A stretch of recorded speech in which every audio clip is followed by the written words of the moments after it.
सध्या राज्यामध्ये महाराष्ट्र शिक्षक पात्रता परीक्षा सुरू आहे आणि या परीक्षेदरम्यान अनेक विवाहित महिला परीक्षार्थींना परीक्षा केंद्रामध्ये परीक्षा देण्यापासून वंचित ठेवलं जात आहे। त्याचं प्रमुख कारणमध्ये विवाहाच्या आधी वडिलाच्या नावाचे जे कागदपत्र आहे त्याच नावाने हॉल तिकीट झालं, मात्र विवाहानंतर पतीच्या नावाचे कागदपत्र घेऊन ते जेव्हा परीक्षा केंद्रावर जातात तेव्हा त्यांना ते कागदपत्र ग्राह्य मानले जात नाही। आपल्यासोबत वैशाली कोहळे सावदे आहे, आपण त्यांच्याकडनं हा संपूर्ण प्रकार समजून घेऊया। ताई, पहिले मला सांगा की तुमचं वडिलाकडलं नाव काय होतं आणि शालेय डॉक्युमेंट कोणत्या नावाने आहे? माझं वैशाली भोजराजी कोडे इकडे वडिलाकडचं नाव आहे आणि सगळे डॉक्युमेंट्स त्याच नावाने आहे। आता विवाहून किती वर्ष झाले? मला विवाह होऊन 10 वर्ष झाले। आता आज तुम्ही परीक्षा द्यायला आले होत्या, कशाची ती परीक्षा होती आणि त्या परीक्षा केंद्राच्या हॉल तिकीटवर काय नाव होतं? हॉल तिकीटवर हेच होतं, जे वडिलाकडचं नाव आहे तेच होतं, वैशाली भोजराजी कोहळे। बरं, तुम्ही ओळखपत्र कोणते घेऊन गेले तिथे? ओळखपत्र पण मी त्याच नावाने घेऊन गेले। कोणते ओळखपत्र होते तुमच्याकडे? वैशाली भोजराजी कोहळेच्या। कोणतं होतं ओळखपत्र? ओळखपत्र पॅन कार्ड होतं, आधार कार्ड होतं आणि पूर्ण डॉक्युमेंट्स पण होते माझ्याजवळ, ओरिजिनल सगळे। बरं, तुमच्या आधार कार्डवर आम्हाला पतीकडलं नाव दिसत आहे, पॅन कार्डवर तुमच्या वडिलाचं पण नाव दिसत, नेमकं काय त्यांनी ते स्वीकारायला नकार दिला?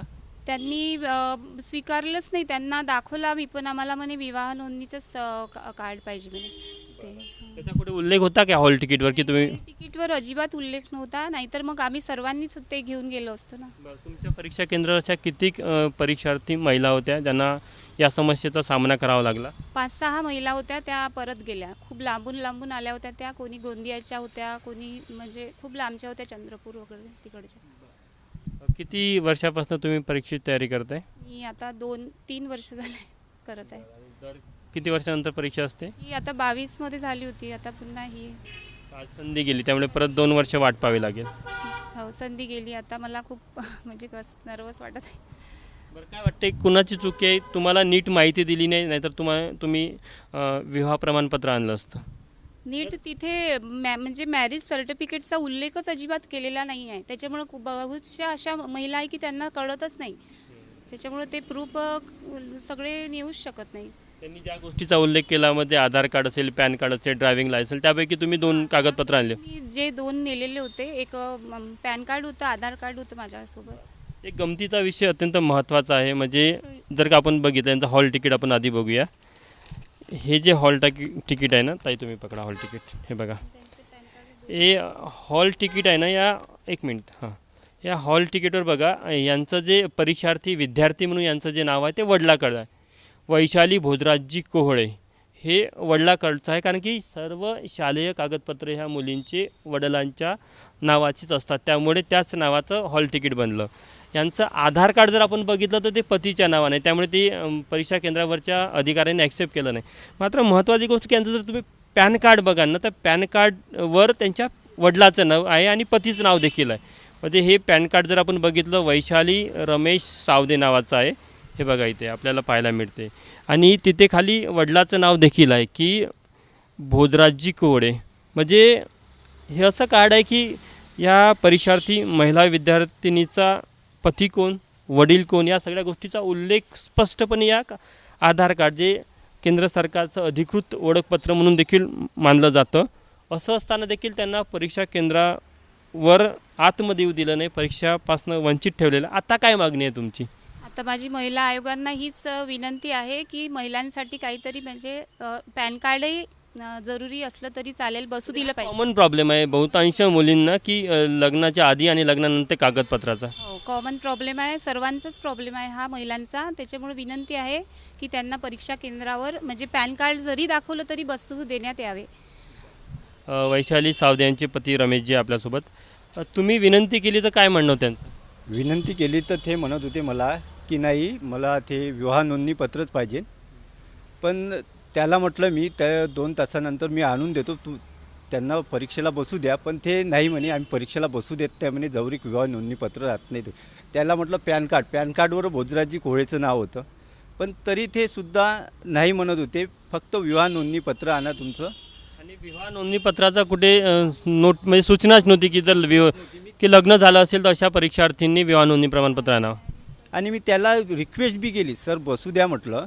कसं आहे तिच्या आयुष्याचा प्रॉब्लेम आहे. महिला म्हटलं म्हणजे आपण भारताच्या महिलेला शिक्षणासाठीचा प्रोत्साहित करतो आणि हे असे जर प्रकरण घडत असेल तर महिलांना शिक्षणाचा अधिकार काय आहे? शुल्क काढण्यावर त्या परीक्षा कारणासाठी त्याला परीक्षेला बसू देणं नाही.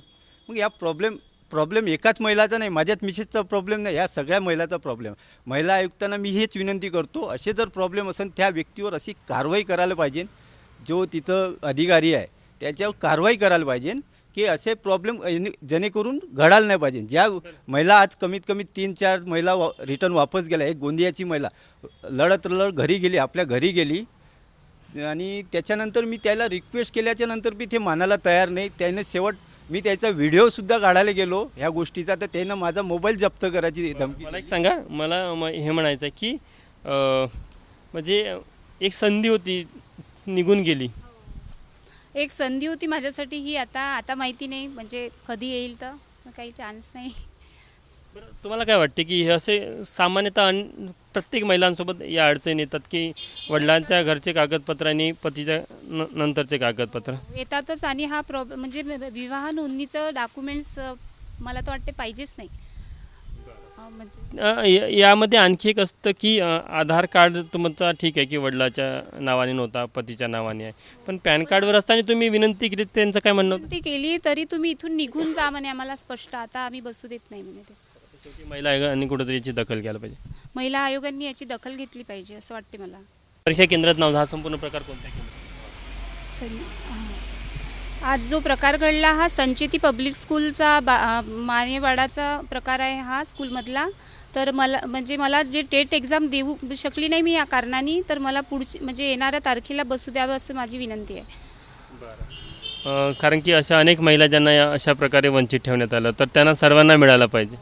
ज्याही महिला अशा कारणाने वंचित आहे या परीक्षेपासून त्यांना पण बसू द्यावं अशी माझी नम्र विनंती आहे. निश्चित अत्यंत धक्कादायक असा संपूर्ण प्रकार आहे. खरं तर म्हणजे महिला सक्षमीकरणासाठी वेगवेगळे उपक्रम केंद्र सरकार असेल, राज्य सरकार राबवतात. महिला सक्षम व्हावे यासाठी वेगवेगळ्या व्यासपीठावर त्यांना प्रोत्साहित केलं जातं. मात्र एका महिलेला कागदपत्राची नीट पडताळणी न केल्यामुळे कशाप्रकारे परीक्षापासून वंचित ठेवलं तर हा धक्कादायक प्रकार नागपूरमध्ये घडलेला आहे. खरं तर एक शेवटला प्रश्न राहून गेला आपला, कुठल्या परीक्षा केंद्रावर हा संपूर्ण प्रकार हे सांचेती पब्लिक स्कूल मानेवाडा बेसा. तर निश्चित आपण बघू शकतो की महाराष्ट्र शिक्षक पात्रता परीक्षा टेट सध्या सुरू आहे आणि या परीक्षेमध्ये असंख्य अशा महिला परीक्षार्थी आहेत ज्यांना या रोज या त्रासाचा सामना करावा लागत आहे. त्यामुळे निश्चितच कुठेतरी राज्य सरकारने या संपूर्ण प्रकरणाची गंभीर दखल घेऊन ज्या परीक्षार्थी महिला या परीक्षेपासून वंचित राहिल्या त्यांना परत एक संधी द्यावी अशी त्यांची मागणी आहे. कॅमेरामॅन मिथुन आत्मनेसह तुषार कोहळे, ABP माझा, नागपूर. ABP माझा, उघडा डोळे बघा नीट.